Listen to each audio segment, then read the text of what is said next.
পেছানি, মনে আছে তো? মোজাদ্দেদ আল পেছানি মাথা না ঢুকে কি ঢুকালেন? জালেম সরকারের মাথা নড়ে গেল। হাই রে হুজুরের স্পর্ধা, হাই যে হুজুরের ক্ষমতা, হুজুরকে দেখেই নেব।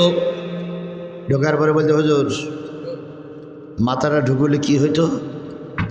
আমার মাথা আল্লাহর কাছে ছাড়া কারো কাছে নত হবে না। বাদশাহ আকবর সেনাবাহিনীর লোকদের বললেন, পুলিশের লোকদের বললেন, হুজুর থাকে কোথায়? আপনার মঞ্চের পিছনে একটা বড় বট গাছ, ওই বট গাছের নিচে একটা তাঁবু আছে, সেই তাঁবুতে হুজুর থাকে।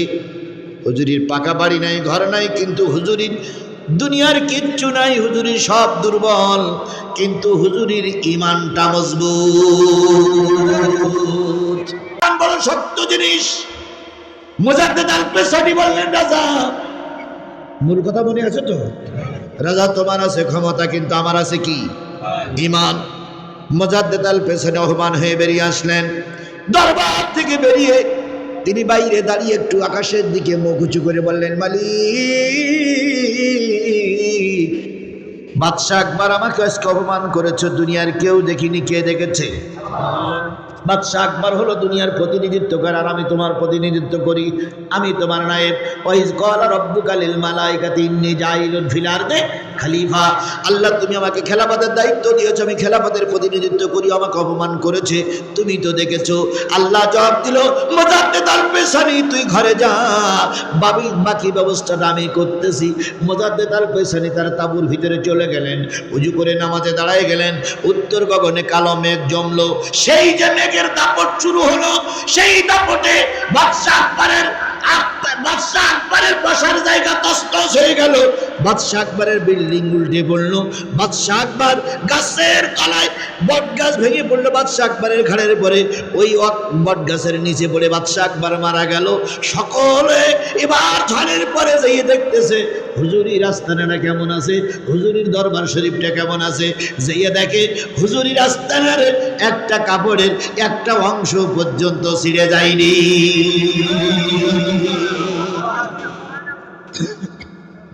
তোমরা কারে ভাই দেখাও? আমরা সেই মোজাদ্দেদ আল পেছানির উত্তরসূরি, কথা বলার চিন্তা নাকি?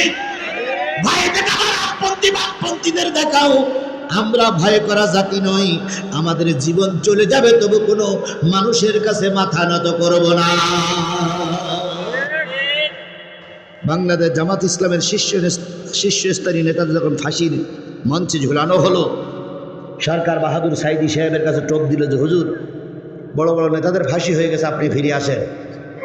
আল্লামা সাইদি বাঘের বাচ্চার মতন বললেন, আমি ফিরে আসবো, এই প্রস্তাবটা দেওয়ার সাহস তোমাদের কি করে হলো? ফিরে আসাটা পরের কথা, কিন্তু আমি ফিরে আসবো এই প্রস্তাবটা দিলে এই সাহস তোমাদের কে দিল? ওরা বুঝলো এ ফিরে আসবে না।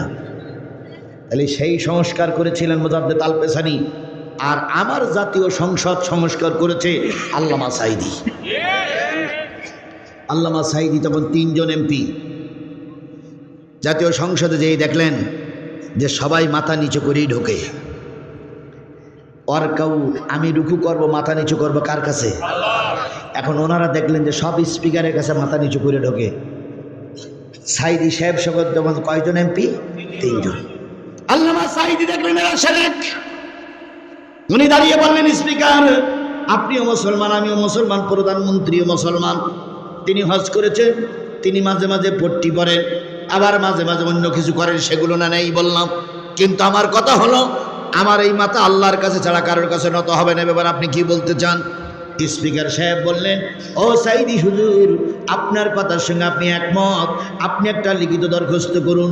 লিখিত দরখাস্ত করে 3 জন সই করলেন, বিএনপি পন্থী কিছু লোক সই করলো, ভোটাভুটিতে গেল। এবার ওখানে বিল পাস হলো, এই জাতীয় সংসদে ঢোকার সময় কারোর মাথা নত হবে না, সব মাথা উঁচু করেই ঢুকতে হবে। যে গেট ছিল গেটটা সংস্কার করা হলো। সেই থেকে আজও পর্যন্ত ওই জাতীয় সংসদে যত এমপি ঢুকেছে কাউকে মাথা নিচু করে ঢোকা লাগেনি। তাহলে এই দেশে সংস্কার যদি করে থাকে আল্লামা সাইদি করেছে। এখন বাকবাকুম করো, বাকবাকুম করো, বাকবাকুম করো, তাই না? বাকবাকুম করার আগে তোমার দ্বারা ইসলামের কতটুকু কাজ হয়ে হিসেব করে দেখো। তাহলে রুকু করব কার জন্য? আরো জোরে বলেন, রুকু করব কার জন্য? আল্লামা সাঈদী বিল উত্থাপন করলেন, বিলটা পাস হয়ে গেল। সেই কাল থেকে আজ পর্যন্ত আমার দেশের জাতীয় সংসদ শিরক মুক্ত। আল্লাহ রাব্বুল আলামিন তাই বলতেছে, আওয়ামী লীগ হওয়ার বিএনপি হও, রুকু করবা কার জন্য? ওয়াসজুদু, সিজদা করব কার জন্য? ওয়াবুদু রাব্বাকুম ওয়াফআলুল খায়রা লাআল্লাকুম তুফলিহুন। সকল ইবাদত গোলামি করবা কার জন্য? ওয়াবুদু রাব্বাকুম ওয়াফআলুল খায়রা লাআল্লাকুম তুফলিহুন। ভালো ভালো কাজ করো, আশা করা যায় আল্লাহ পাক সফলতা দান করবে। এই যে দান করলেন, এটা কি কাজ? ভালো কাজ। একজন লোকের দাওয়াত করে খাওয়ালেন, এটাও কি কাজ? ভালো কাজ। আয় বাবা, নির্বাচনে একজন ভালো প্রার্থীর জিতাইয়ে ক্ষমতায় বসালেন, এটা কি কাজ? পথে একটা কাটা পড়ে আছে, কাটাটা তুলে দিলেন, এটা কি কাজ? একটা ছাগল দড়িতে জোড়ায় পড়ে মারা যাচ্ছে, ওই ছাগলটার দড়ি খুলে দিলেন, এটা কি কাজ? এভাবে সালাম করা ভালো কাজ, একটা মানুষের আপ্যায়ন করা ভালো কাজ। ওয়াফআলুল খায়রা লাআল্লাকুম তুফলিহুন। ভালো ভালো কাজ দেখা যাবে, কিন্তু ওর ভিতরে ভালো কাজ থাকবে না। ওরা বলবে আমরা তাহাজ্জুদ নামাজ পড়ি, কিন্তু একক তো নামাজ ওরা পড়ে না। ওরা মানুষের কাছে ধোকামি করতেছে। বাহ্যিক দৃষ্টিতে টুপি দেখে, ওয়াজ দেখে, পাগড়ি দেখে, হুজুরগিরি দেখে বোঝা যায় না প্রকৃত অন্তরের ভিতরে কার ব্যথা আছে, কার মহব্বত আছে, আল্লাহই ভালো জানে। ইন্নামা আকরামাকুম ইনদাল্লাহি আতকাকুম। নিশ্চয়ই তোমাদের ভিতর থেকে ওই ব্যক্তি আমার কাছে অধিক প্রিয়, যে ব্যক্তি সর্বক্ষেত্রে আমি আল্লাহ আমারে ভয় পাই। ইন্নাল্লাহা লা ইয়ানজুরু সুরিকুম ওয়া আমওয়ালিকুম ওয়ালাকিন ইয়ানজুরু কুলুবিকুম ওয়া আমালিকুম। আল্লাহ নিশ্চয়ই মানুষের চেহারা দেখে না, কত মাল আছে তা দেখে না। আল্লাহ দেখে আমল আর অন্তর। কথা বলেন, কথা বলেন, কি দেখে? আমল মানে কি? কাজ। আর অন্তর, তোমার অন্তরে কার কি আছে, এইগুলো দেখে। আমার ভাইরা, কোন সূরার আলোচনা হচ্ছে? সূরা হজের আলোচনা চলছিল না ইয়েমেনে, সিরিয়ায়। এক হুজুর আলোচনা করতেছেন, হজ করলে তার জীবনের সব গুনাহ মাফ। যে ব্যক্তি হজ করবে সে মাসুম হয়ে যায়। কথাগুলো ঠিক না বেঠিক? আল্লাহ রসুল বলেছেন, হালাল পয়সা দিয়ে কেউ যদি মক্কা ঘর জিয়ারত করে, কাবা 7 বার তওয়াফ করার সাথে সাথে জীবনের সব গুনাহ কি হয়ে যায়? মাফ হয়ে যায়। নবী বলেন, একজন হাজী মক্কা থেকে হিজরত করে যখন দেশে ফিরবে, তার পার দিকে তাকাও, তার চেহারার দিকে তাকাও, হাতের দিকে তাকাও, কারণ এই পা সেই মক্কা মদিনায় ঘুরেছে, যেই মক্কা মদিনায় আমার রসুল চলাফেরা করেছে। এই মুখ, যে মুখ হযরত আসওয়াদ চুম্বন করেছে, এই মুখ, যেই মুখ দিয়ে জমজমের পানি খেয়েছে, এই মুখ, এই পা যে পাক দিয়ে সাফা মারওয়া সাই করেছে, এই জন্য পার দিকে তাকাও, মুখের দিকে তাকাও, মাথার দিকে তাকাও, গোনাগুলো মাফ হয়ে যাবে। হজের একটা বিরাট সম্পদ, হজের একটা বিরাট মূল্য। আজকের আমাদের মাহফিলে মহিলারা শুনতে এসেছেন, আসেনি? ওই মাহফিলে, সিরিয়ার সেই মাহফিলে এক বুড়ি মানুষ শুনতে এসেছে। বুড়ির স্বামী নাই, বুড়ির ছেলে নাই, বুড়ির মেয়ে নাই, বুড়ি একা একা। শুনেছে হজ করলে জীবনের সব গুনাহ মাফ। বুড়ি ওই মজলিসে বসে টার্গেট নেছে, আল্লাহ হজ না করে মরবো না। নিয়ত করলে আল্লাহ বরকত দেয় না? তাহলে আমরাও কি নিয়ত করতে পারি যে আল্লাহ তুমি আমাদের হজ না করাই মৃত্যু দিও না? এই নিয়ত আমরা করতে পারি না ভাই, হজ না করে যেন আল্লাহ মৃত্যু না দেয়। আরে বাবা, নিয়ত করলে অনেক গরিব মানুষের হজ আল্লাহ কবুল করে, আর অনেক বড় লোক কোটি কোটি টাকার মালিক হজ করতে যেতে পারে না। আমি 16 সালে হজ করেছি, আমার জীবনের কথা বলছি। হজ করতে গেলাম, আমাদের কাফেলার ভিতর 40 জন, সেই 40 জনের একজন মোতাওয়াল্লি ছিল। আমিও সেই 40 দিনের ভিতরে হজ নসিহত করতাম। ঢাকাতে এক ভদ্রলোক গেলেন মক্কা ঘরে, মক্কা শরীফে 7 দিন থাকার পরে হঠাৎ করে একদিন রাত্রি দেখি কাঁদতেছে খুব। কি হইল? তখনও হজের সময় আসলাম, একটু আগে গেছিলাম। কান্দো কেন? আমার মেয়ের জন্য পরাণটা খুব কাঁদতেছে। ও ভাই, মেয়ের জন্য পরাণটা, আপনি একজন হজ করতে কয়, কোনো কথা না, আমি ফিরে যাবই। তো হজ করবা না? কয় না, আমার হজের দরকার নেই। এখন আর মেয়ের জন্য পরাণ কাঁদতেছে কি বোঝ জন্য পরাণ কাঁদতেছে, আল্লাহই ভালো থাকবে। আমার জীবনের কথা কোরআন শরীফ সেই বলতেছে, আমার জীবনের কথা। এরপরে পরের দিন হজ কাফেলার যিনি লিডার, তিনি এসে অনেক বুঝালেন, আমরা সব বুঝলাম, কোন কথা হলো না, যাবই। ফিরতি ফ্লাইটই হজের আগে তিনি ফিরে আসলেন। ওর কপালে কি হজ ছিল? জোরে বলেন, ওর কপালে হজ ছিল? ওর কপালে হজ ছিল না, এই জন্য ও হজ করতে যেয়ে হজ করতে পারেনি। আবার দেখবেন অনেক গরিব মানুষ সারা জীবন ভিক্ষি শিক্ষি করে, মাঠে কাজ করে, গাছের কাজ করে, মাঠের কাজ করে, ভ্যান চালায়, আর শুধু নিয়ত করে আল্লাহ আমাকে মক্কা ঘরে জিয়ারত করার তৌফিক দিয়ে দিও। গত এখান থেকে 3 মাস আগে একটা লোক আমাকে দাওয়াত করেছিল জয়পুরহাটে, 3 মাস না 6 মাস আগে জয়পুরহাটে দাওয়াত করেছিলেন মসজিদের মুয়াজ্জিন। তিনি খুব গরিব মানুষ, তিনি হজ করে ফিরে এসে আমাকে দাওয়াত করেছে, বলতেছে হুজুর আমার ঘর বান্ধা জায়গা নেই, মুয়াজ্জিনি করে মাত্র 1200 টাকা বেতন পাই, 2-3টা ছেলে মেয়ে হজ করে আসছি। আমি জিজ্ঞেস করলাম কি করে হজ করেছেন? আমি ছেলে মেয়েদের একটু কষ্টের ভিতরে রেখে বউটারে বুঝাইয়ে এলাকার কিছু মানুষের কাছে বলেছিলাম, তারা সাহায্য করেছে, আমি বড় হজ করে আসছি আলহামদুলিল্লাহ। গরিব মানুষ তার আল্লাহ হজ কবুল করলো, আর ধনী মানুষ তার কপালে হজ নাই। আমাদের সমাজে অনেক লোক দেখা যায় কোটি কোটি টাকার মালিক, এই বছর যাব, সামনের বছর যাব, পরের বছর যাব, এই টাকা জমা দিলাম, এই তদবির করতেছে, করতে করতে ইন্না লিল্লাহি ওয়া ইন্না ইলাইহি রাজিউন। হজ হয় না এরকম প্রমাণ আমার সমাজে আছে না নাই? খালি হজ কবুল না হওয়ার ব্যাপারটা কার? আরো জোরে বলেন কার? বুড়ি হজ শুনে বাড়ি গিয়ে নিয়ত করেছে কি করবে, কিন্তু বুড়ির পরিবারে কেউ নাই। বুড়ির একটা জিনিস আছে, সে জিনিস হচ্ছে চোখের পানি। ইয়া জাহাবু কালিলা ইয়া বুকু কাসিরা, বেশি বেশি কান্দ, কম কম হাসো, আল্লাহ কবুল করবে। বুড়ি ঘরে দিয়ে যাই নামাজ পিছিয়ে কাঁদতে শুরু করেছে। সকালবেলা ফজরের নামাজ পড়ে কান্দে, আল্লাহ তুমি আমাকে হাজি বানাও। বুড়ির বাড়ি পাশে ছিল এক ক্লাব ঘর। কি ঘর? ক্লাব ঘরে সাধারণত ছেলেরা কি করে? খেলাধুলো করে, ক্যারাম বোর্ড খেলে, তাস খেলে, আড্ডা ফাজলামি মারে। সকালবেলা ছেলেরা ক্লাব ঘরে এসে দেখে বুড়ির জোরের কান্নার কারণে কারোর কথা কেউ শুনতেছে না। তো সবাই মিলে যে বলতে, বুড়ি কালকে সন্ধ্যেবেলা তো ভালো ছিল, আজ কাঁদতে চাও কেন? কারণ একটু হজে যাব। যুবকেরা বলতে, হজ করতে গেলে টাকা লাগে, তোমার টাকা আছে? 1 টাকাও নেই। তবে আমার চোখে কি আছে? পানি আছে। যুবকেরা বাইরে গেলাম, অফিসে যেয়ে বসে চিন্তা করলে এই বুড়ি যদি এভাবে কাঁদতে থাকে তাহলে তো আমাদের খেলাধুলো কিছুই হবে না। চল গ্রামে যাই, যার যার কাছে হাত পায়ে ধরি বুড়ির হজের টাকা জোগাড় করি, নতুবা বুড়ি তো মরিছে আর আমাদেরও মেরিছে। গ্রামের সবাই যে যুবকেরা হাত পায়ে ধরে ধরে কিসের টাকা ম্যানেজ করেছে? হজের টাকা ম্যানেজ করেছে। বলুন তো আজকের এই মাহফিলটা এককভাবে কারোর চেষ্টায় হয়েছে? এ এলাকার অনেক মানুষকে রাস্তায় দড়ি ধরতে হয়েছে, বাড়ি যেতে হয়েছে, চাউল কালেকশন করতে হয়েছে, বাঁশ কালেকশন করতে হয়েছে, ধান কালেকশন করতে হয়েছে, হাজার হাজার টাকা কালেকশন করে এরা ওয়াজ করতেছে। 10 মিলে করি কাজ, হারি জিতি নাহিলাস প্রবাদাস। হজের টাকা জোগাড় করার জন্য যুবকরা চলে গেল, সব টাকা ম্যানেজ করে বুড়ি নিয়ে বলতেছে, বুড়ি চোখের পানি মুছে ফেলো, হজের টাকা জোগাড় হয়ে গেছে। বুড়ি খুশি না বেজা?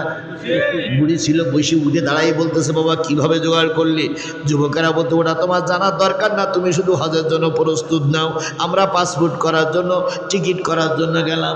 বুড়ির কাটমাট নিয়ে যা দরকার নিয়ে এবার পাসপোর্ট করলো, টিকিট করে বলল, বুড়ি আগামী শুক্রবারের জুমার নামাজের পরে তোমার হজের লঞ্চ ফিরে যাবে সিরিয়া ইয়েমেন সিরিয়া, এই লঞ্চ ঘাটের থেকে তোমার হজের জাহাজ চলে যাবে। তুমি 1 সপ্তাহ একটু রেস্ট নাও, শরীরের দিকে খেয়াল করো।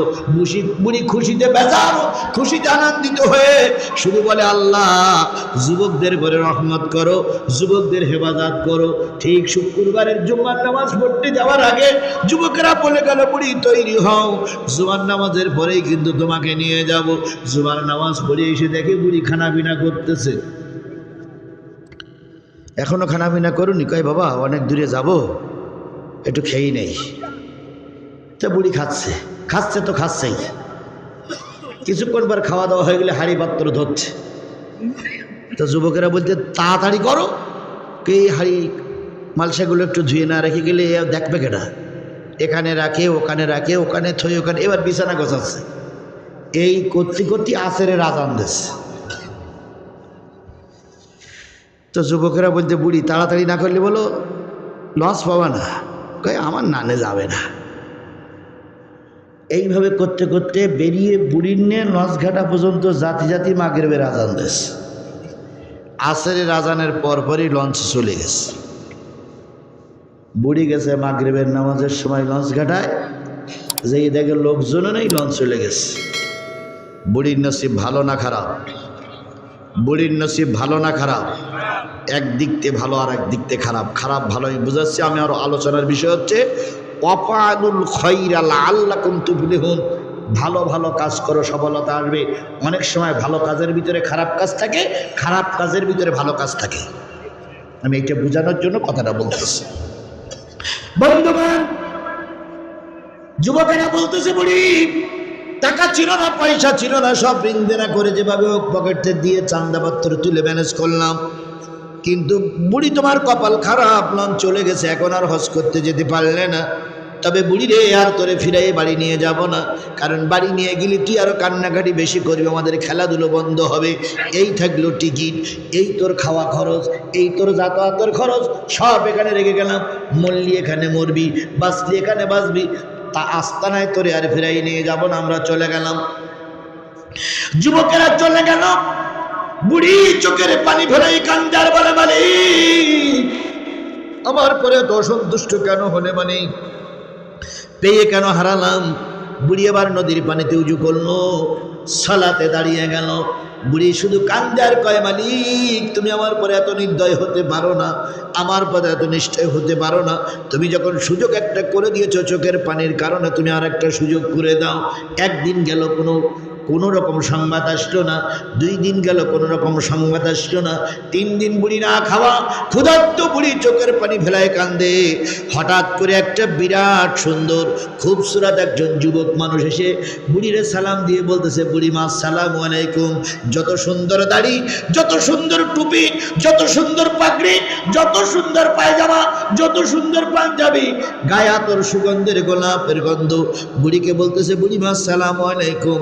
বুড়ি বলতেছে, বাবা এত সুন্দর করে সালাম দিলে তুমি কে গো বাবা?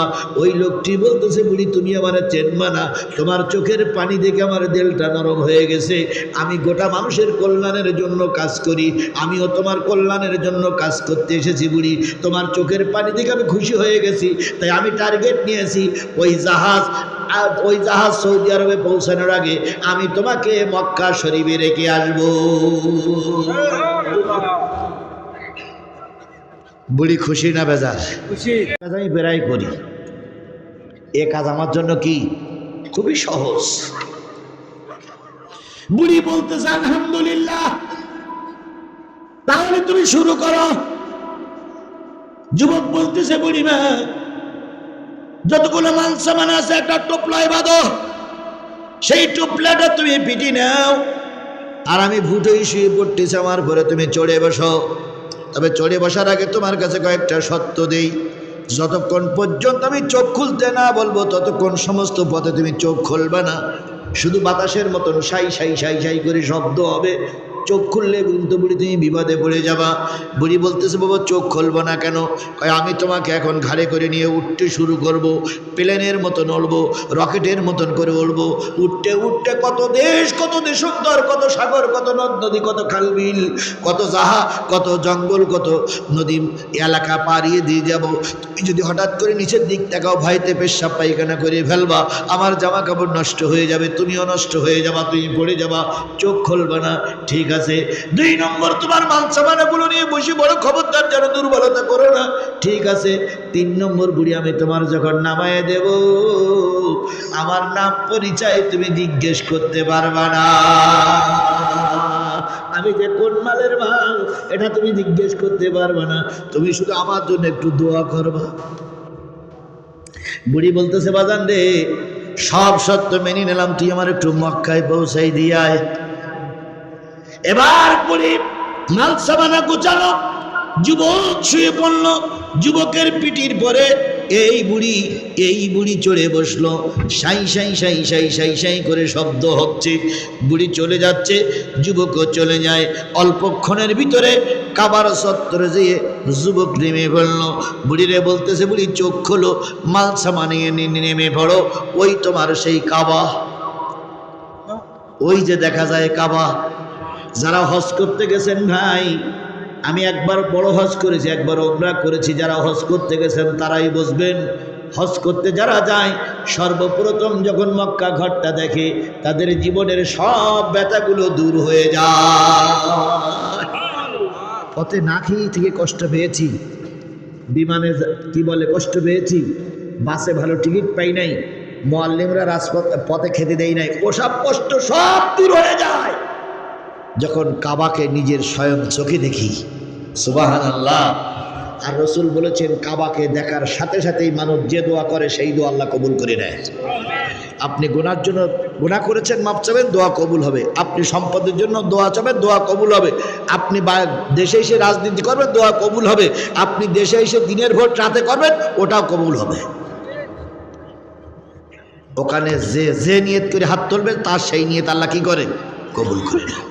বুড়ি দুই চোখের পানি ফেলে কাঁদতেছে আর বলতেছে কাবারে তোরে দেখার জন্য 12টা বছর কেঁদেছি, সুযোগ হয় নাই, তুই আল্লাহ পাক আজকে সুযোগ করে দিয়েছে। বুড়ি অবলোক নয়নে কাঁদতেছে, চোখের পানিগুলো জমিনে স্পর্শ করতেছে। কান্না শেষ। কান্না যখন শেষ হয় পিছন দিক তাকাই দেখে যুবক ওই গেটের মুখ পর্যন্ত চলে গেছে। বুড়ি বলতেছে বাবা আয় বাবা, আয় বাবা, আয় বাবা, যাস না, যাস না, যাস না। যুবক পিছন দিক ফিরে বলতে কি তোমার যা দরকার তুমি তো তা পেয়েছি, এখন তো আর আমার কথা মন থাকবে না। তোমার দরকার হজ করার, এই নামাই দিয়ে গেলাম, তোমার কাফেলা আসতে এখনো 15 দিন বাকি। যাওয়ার সময় ওদের সঙ্গেই যাইও, কারণ তোমার টিকিট করা আছে। বুড়ি বলতেছে বাবা শোন, তুই এত উপকার করলি, নিজের বাবা এরকম উপকার করে না, নিজের সন্তান এরকম উপকার করে না। বাপ তুই তোর নামটা একটু বল বাপ। ওই যুবক বলতেছে তোমার সঙ্গে কি সত্য ছিল? নাম পরিচয় জিজ্ঞেস করতে পারবে না। কছে এটা ছিল, এটা আমি স্বীকার করি, কিন্তু আমি তোর নাম পরিচয়টা এই জন্য দিতে বলছি যে যখন তুই বিপদে পড়বি তুই আমারে ডাকবে, আমি তোর উপকার করব। আর আমি যখন বিপদে পড়বো তোর নাম ধরে ডাকবো, কিয়ামতের দিন তুই আমার উপকার করবি। তখন যুবক বলতেছে বুড়ি যে পর্যন্ত আসো ওই পর্যন্তই থাকো, এর বেশি আর পরিচয় জিজ্ঞেস করি না। জিজ্ঞেস করলে যদি আমার নাম পরিচয় বলি তো তোমার পায়ে যে জুতো আছে এই জুতো তুমি আমার মুখে ফেলাই মারবা। বুড়ি বলতেছে আস্তাগফিরুল্লাহ, তুই এত ভালো কাজ করলি আমি তোর জুতো ফেলে মারবো ভাবলি কি করে? বুড়ি ওই যুবক দূর থেকে বলতেছে বুড়ি আমি তোমার কোনো উপকার করিনি, বরং তোমার আমি ক্ষতি করে গেলাম। বুড়ি বলতেছে কি এমন কি করে ক্ষতি করলি? তুই তো সব ভালো কাজ করেছিস, সুতরাং তোর নাম পরিচয়টা বল, আমি কথা দিচ্ছি আমি তোর কোনো ক্ষতি করব না। যুবক তখন দাঁড়িয়ে বলতেছে বুড়ি তুমি কি ইবলিস শয়তানের নাম শুনেছ? বুড়ি তখন রেগে মেগে বলছে তার সঙ্গে তোর কি সম্পর্ক? তার সঙ্গে তোর কি? তুই তো ভালো কাজ করিস। যুবক তখন দূর থেকে বলতেছে বুড়ি আমি সেই ইবলিস শয়তান। আস্তাগফিরুল্লাহ, তুই ইবলিস শয়তান, তোর মাথায় টুপি, তুই ইবলিস শয়তান, তোর মুখে দাড়ি, তুই ইবলিস শয়তান, তোর গায়ে পাঞ্জাবি, তুই ইবলিস শয়তান আমারই হজ করতে নিয়ে আসলি। এ তো ভালো কাজ করলে, কিন্তু ইবলিস তো ভালো কাজ করে না। ইবলিস তখন বলতেছে আমার এই ভালো কাজের ভিতরেই শয়তানি। কেমন শয়তানি? ইবলিস তখন বলতেছে বড়ি শোনো, যুবকেরা যখন তোমাকে নদীর পাড়ে রেখে গেল, তুমি যখন রাত দিন 24 ঘন্টা চোখের পানি ফেলাই ফেলাই কাঁদতেছিলে, আমি খেয়াল করলাম বুড়ির প্রতিটা চোখের পানিতে একটা করে কবুল হজের সব বুড়ির আমলনামায় লেখা হচ্ছে। আমি চিন্তা করলাম ওই হাজিরা ফিরে আসা পর্যন্ত বুড়ি যদি এখানে বসে বসে কান্দে, লক্ষ লক্ষ কবুল হজের সব বুড়ির আমলনামায় লেখা হবে। যদি কিয়ামতের দিন রাসূলের উম্মতেরা জাহান্নামে যায় আর বুড়ি যদি লক্ষ লক্ষ কবুল হজের সব উম্মতদের জন্য দান করে দেয়, রসুলের কোটি কোটি উম্মত জান্নাতে যাবে। তাই চিন্তা করলাম কোটি কোটি উম্মত যাতে জান্নাতে না যেতে পারে, বুড়ির অন্তত একটাই কাবা ঘরের চত্বরে রেখে আসি, একটা হজের সওয়াব নিয়ে বুড়ি একা জান্নাতে যাক, লক্ষ লক্ষ কোটি কোটি মানুষ যেন জান্নাতে না যায়। এই জন্য তোমার আমি রেখে গেলাম। আসলে আমার এই কাজের ভিতরে তুমি দেখতেছো ভালো কাজ, কিন্তু এই কাজের ভিতরেই শয়তানি। বুড়ি তখন বলতেছে ইবলিসের বাচ্চা ইবলিস, এই শয়তানের বাচ্চা শয়তান, আমি যেখানে ছিলাম সেখানে নিয়ে যা। তোর এখন আনতে বললো এই শয়তানের বাচ্চা শয়তান নিয়ে আমার ঘাড়ে করে আবার সেই জায়গায় নিয়ে যা। শয়তান তখন বলতে বুড়ি মা আসসালামু আলাইকুম। আমার শয়তানি কাজগুলো এভাবেই হয়। রাফালুল খায়রা লাআল্লাকুম তুফলিহুন, ভালো ভালো কাজ করো, আল্লাহ পাক তোমাদের সফলতা দেবে। সুতরাং ভালো কাজগুলো আমাদের বেছে নিয়ে ভালো কাজগুলো করতে হবে। রাজি আছেন ইনশাআল্লাহ? বলুন তো, কোরআনের যে কাজগুলো করা হলো সেই কোরআনের কাজের চাইতে ভালো কাজ আর পৃথিবীতে কিছু আছে?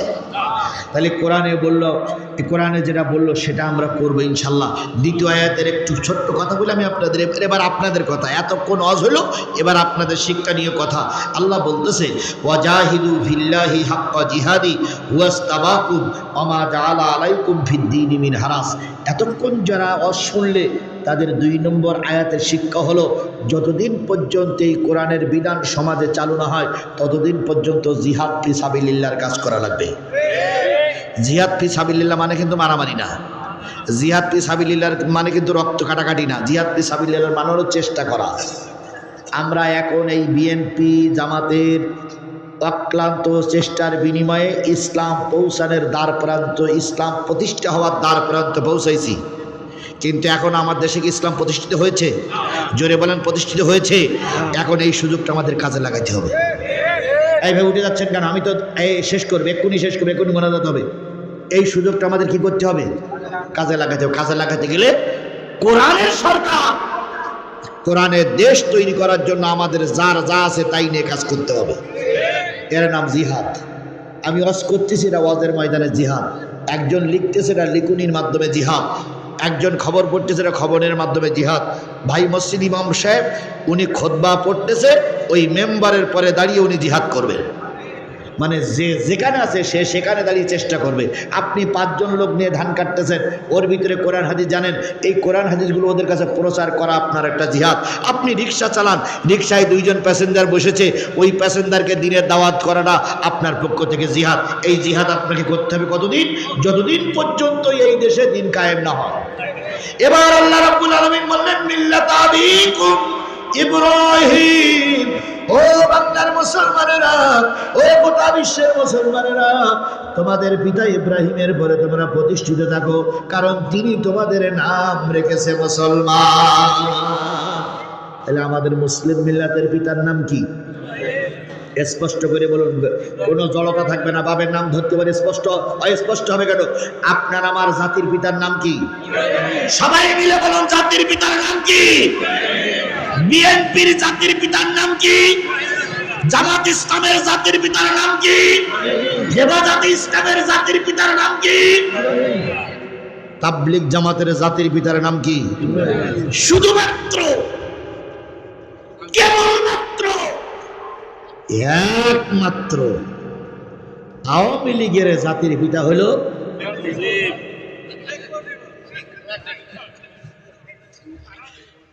এই, এদের জাতির পিতা ছিল মুজিবার, আর সিরিয়ার জাতির পিতা ছিল বাশার আল আসাদের বাপ।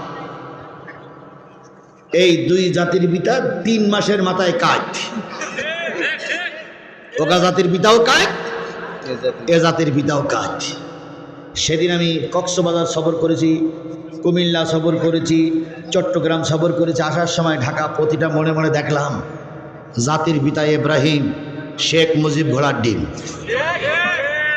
জাতির পিতা ইব্রাহিম, এ স্লোগানকে আপনার আমার সবাই তাহলে স্পষ্ট করে বলুন, জাতির পিতা ইব্রাহিম। আরো জোরে বলেন, জাতির পিতা ইব্রাহিম। আরো জোরে, জাতির পিতা ইব্রাহিম। বাস, এই স্লোগান বাস্তবায়ন করতে গেলে আগামীতে টার্গেট নিতে হবে, এই ঘোড়ার ডিমের দলের লোক যেন আর প্রতিষ্ঠিত হতে না পারে। বসে থাকলে কি কাজ হবে? কাজ করা লাগবে। বিএনপির লোক কাজ করবে, জামাতের লোক কাজ করবে, অন্য দলের লোকেরা কাজ করবে ইনশাআল্লাহ। তাহলে আজকের শিক্ষণীয় বিষয় হচ্ছে জাতির পিতার নাম হলো ইব্রাহিম। মিন ক্বাবলু ওয়া ফি হাযা লিয়াকুনা আর-রাসূলু শাহীদান আলাইকুম ওয়া তাকুনু শুহাদা আলান নাস।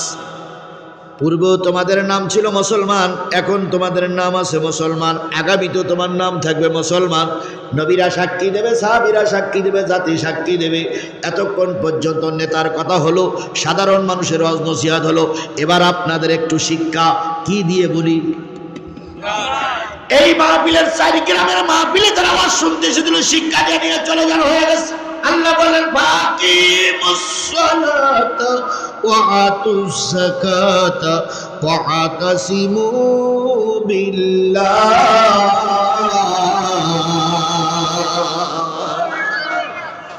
এতক্ষণ যারা ওয়াজ শুনলেন 2 ঘন্টা, কয় ঘন্টা?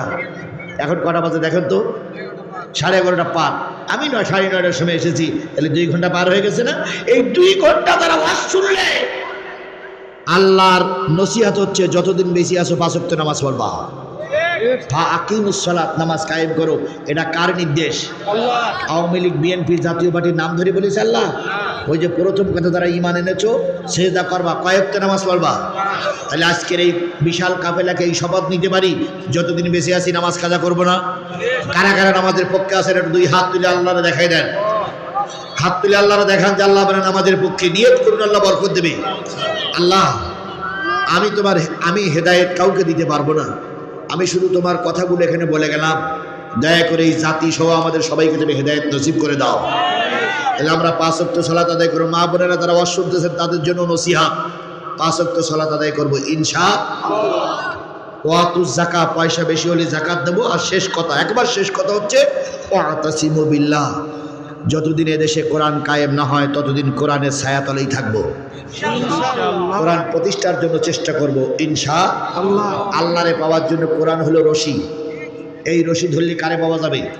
তাহলে আমরা আল্লাহরে পাইতে চাই না তাহলে এই রশি ধরে আল্লাহর কাছে চলে যাব ইনশাআল্লাহ। তাহলে আমি বলেছিলাম ওয়াজ মাহফিলে কয়টা কথা হবে? প্রথম আল্লাহর কথা বলেছি, রসুলের কথা বলেছি, কোরআনের কয়টা সূরার আলোচনা, কোন সূরার আলোচনা করলাম, কয়টা আয়াত? 2টা আয়াতের ভিতরে নেতাদের কর্মপদ্ধতি কি হবে, নেতারা কেমন হবে সে কথা কি বলেছি। আর সর্বশেষ বললাম আমাদের দায়িত্ব আমরা কয় ওয়াক্ত নামাজ পড়বো, আল্লাহর বিধান চালু করার জন্য থাকবো। আর কিসের ছায়াতলে থাকবো? এই 5টা বিষয় আমল করে যদি আপনি মৃত্যুবরণ করতে পারেন, আমি সাদা কাগজে লিখে দিতে পারি আপনি মরার পরে আল্লাহ জান্নাতি। আল্লাহ আমাদের সবাইকে জান্নাতি মেহমান হিসেবে কবুল করুন। আরেকটু জোরে বলেন আমিন।